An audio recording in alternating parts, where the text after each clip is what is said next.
বোলপুর থানার আইসি লিটন হালদার থানার মধ্যেই ডিজে বাজিয়ে উদ্দাম নাচ। ভিডিও ভাইরাল হতেই শুরু হয়েছে শোরগোল। লিটন হালদারকে শোকজ করা হয়েছে বলে বীরভূম জেলা পুলিশ সূত্রে খবর। ঘটনা ঘিরে শুরু হয়েছে রাজনৈতিক তরজা।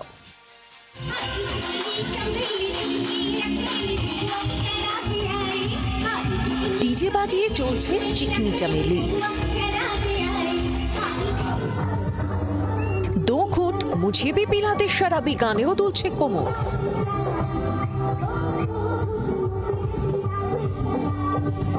মাঝরাতে থানার মধ্যে উত্তম নৃত্য বোলপুর থানার আইসির।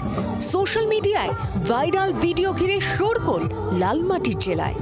কালীপুজোর রাতে বোলপুর থানার ভেতরে হিন্দি গানে নেচে বিতর্ক বাঁধালেন বোলপুর থানার আইসি।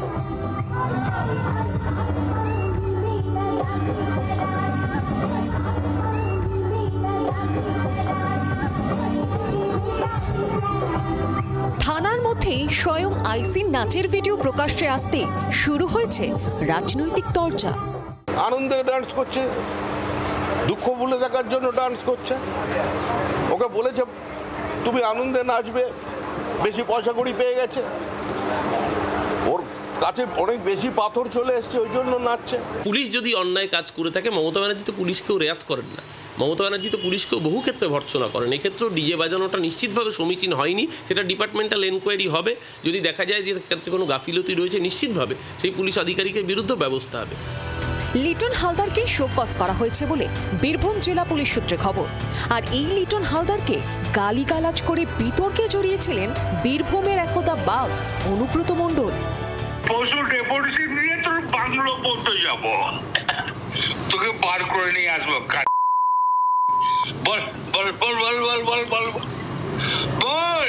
হ্যালো, বল। আপনি কি বলছেন? আমি অনুব্রত মণ্ডল বলছি। তোর বউ দারুণ দেখতে, আমাকে যে নিয়ে এসছে। এটা এই কালি বিতর্কের জল গড়িয়েছিল বহুদূর। আইনের জল খোলাও হয়েছিল বেশ খানিকটা। কেষ্টর বিরুদ্ধে দায়ের হয়েছিল এফআইআর। আইসির পাশে দাঁড়িয়ে অনুব্রতর বিরুদ্ধে সুর চড়িয়েছিলেন বিরোধী নেতারাও। আর সেই লিটনই এবার কাঠগড়ায়। বীরভূম থেকে প্রসেনজিৎ মালাকারের রিপোর্ট, জি 24 ঘন্টা।